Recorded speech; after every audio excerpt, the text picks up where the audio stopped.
नमस्कार, स्वागत है आप सभी का हमारे YouTube चैनल अस्तित्व ऑर्गेनिक्स में। बहुत टाइम बाद वीडियो बना रही हूँ, तो इस वीडियो में मैं आपको इन डेप्थ सारी इन्फॉर्मेशन देने वाली हूँ कि जो हमने लास्ट वीडियो बनाई थी, जिस नए मेथड से हम लोग वर्मी कंपोस्ट बना रहे थे, वो सक्सेसफुल था या फेल हो गया।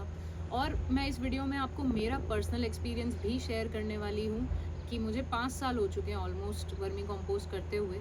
तो फाइनली मैं किस नतीजे पे पहुंची हूँ कि वर्मी कंपोस्ट करना भी चाहिए या नहीं करना चाहिए, और अगर करना चाहिए तो किसे करना चाहिए। मैं सबसे पहले अपने पर्सनल एक्सपीरियंस से शुरू करूँगी। मैंने 5 साल पहले वर्मी कंपोस्टिंग स्टार्ट किया था, और जब स्टार्ट किया था तब आप ही लोगों की तरह मैंने भी यूट्यूब पे जो भी वीडियोस आते हैं, गोबर से बनाया गोल्ड, गोबर की खाद बना के बनाए करोड़, महीने का टर्नओवर 25 लाख, 10 लाख और 2 करोड़ का टर्नओवर, तो ये सारे पैसे वाले जो भी वीडियोस हैं, ये सारा सब स्टडी करके सब कुछ देख के मैंने भी देखा कि वर्मी कंपोस्ट तो बनाना काफ़ी इजी है। तो वीडियोस के ऊपर भरोसा करके मैंने सबसे पहली यूनिट डाली थी, और अकॉर्डिंग टू वीडियोस शेड की ज़रूरत तो सबसे पहले होती है वर्मी कंपोस्ट बनाने के लिए। तो जब मैंने मेरा पहला सेटअप किया था वर्मी कंपोस्ट का, तो मैंने काफ़ी बड़ा शेड बना दिया था। और हुआ ये था कि जैसे ही मैंने शेड बनाया, उसके 2 दिन बाद बहुत हैवी रेन्स आ गए थे और मेरा पूरा का पूरा शेड उखड़ गया और फट गया। टेंट्स लगाए थे, और तो मैं बिज़नेस शुरू होने से पहले ही लॉस में चली गई, क्योंकि मैंने सेटअप किया था। और ये मैंने यूट्यूब वीडियोस से सीखा था कि विदाउट अ सेटअप आप लोग खाद नहीं बना सकते।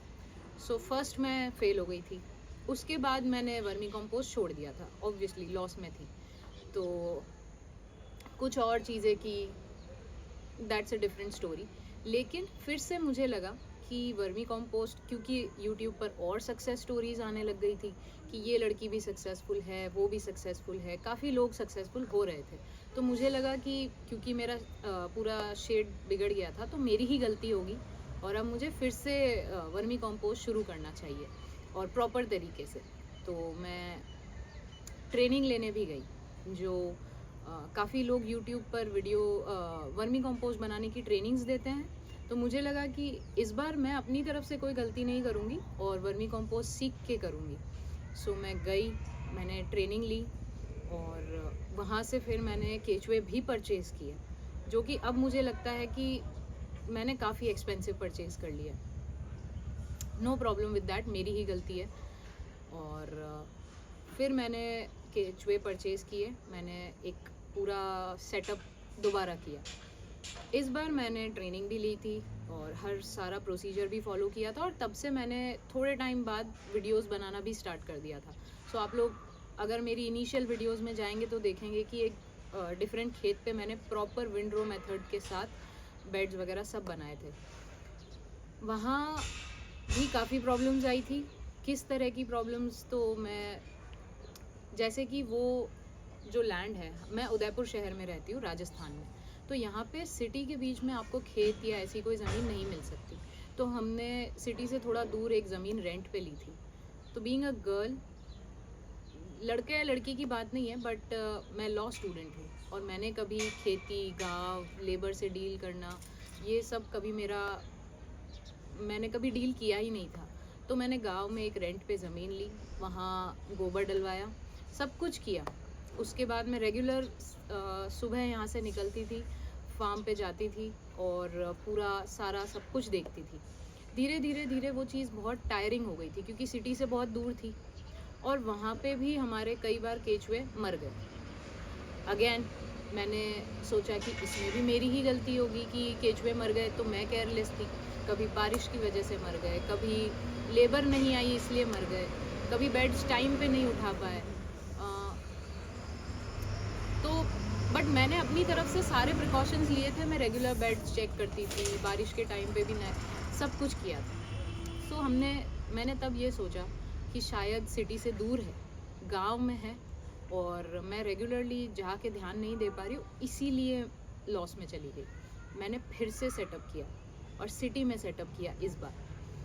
बाय लक मुझे सिटी में एक लैंड मिल गया, और वहाँ पे मैंने पुराने मेथड से भी किया और नए मेथड से भी किया जो हमारा इजाद किया हुआ था। सो मेथड काफ़ी सक्सेसफुल था, उसमें हमारी कॉस्ट बहुत बच गई। और मैं सच बताऊँ आपको तो खाद की क्वालिटी और इसमें भी कोई डिफरेंस नहीं आता है। ये सारी मिथ है कि आप सिर्फ 3 फीट चौड़ा ही बनाइए, आप इतना लंबा ही बनाइए, ये ऐसा कुछ नहीं होता है। ये मेरा एक्सपीरियंस है, हो सकता है कि मैं किसी और के एक्सपीरियंस में 100% गलत हूँ, लेकिन आज मैं सिर्फ मेरे पर्सनल एक्सपीरियंस की ही बात करूँगी। तो मुझे ऐसा लगता है कि कोई फ़र्क नहीं पड़ता है, आप किसी भी मेथड से बनाइए, खाद बन जाएगी। बस हाँ, आपको पानी का ध्यान रखना है, वो सब रखना है। मैंने वो सब भी किया। अब प्रॉब्लम ये है कि इवेंचुअली मैंने फ़ील किया कि वर्मी कंपोस्ट मेरे लिए है ही नहीं, क्योंकि ना तो मैं लेबर से डील करना सीख पाई इन 5 सालों में। मैंने बहुत कुछ सीखा भी, लेकिन धीरे धीरे धीरे मुझे लगा कि लेबर से मेरा डील करना मेरा कैलिबर ही नहीं है, पहली चीज़। दूसरी चीज़, उदयपुर राजस्थान में खाद का मार्केट इतना है ही नहीं जितना मेरठ, हरियाणा, पंजाब में है। वहाँ के लोग सक्सेसफुल हो रहे हैं क्योंकि वहाँ सब कुछ खेती पे चलता है। वहाँ अगर खाद बिक भी रही है तो वो पूरा एरिया ही वैसा है। आपको ये देखना पड़ेगा कि आप जहाँ भी आपकी यूनिट इस्टेब्लिश कर रहे हैं वहाँ खाद की मार्केट है भी या नहीं। ये मैंने भी अपनी मार्केटिंग वीडियो में ये कहा है कि आप रिसोर्ट्स में जाइए, आप होटल्स में जाइए, आप किसानों को पकड़िए।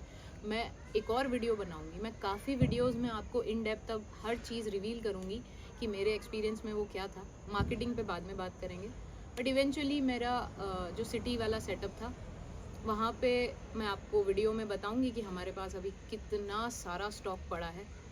और ऐसा नहीं है कि हमने खाद बेची नहीं, थोड़ा बहुत लॉस में रहे, लेकिन जैसे तैसे हमने कवर कर लिया। आई एम ब्लेस्ड कि मैंने कवर तो कर लिया एटलीस्ट। बहुत सारे लोग ऐसे हैं जो वर्मी कंपोस्ट बिजनेस कर रहे हैं जिन्हें मैं पर्सनली जानती हूँ, जो टोटल लॉस में गए हैं।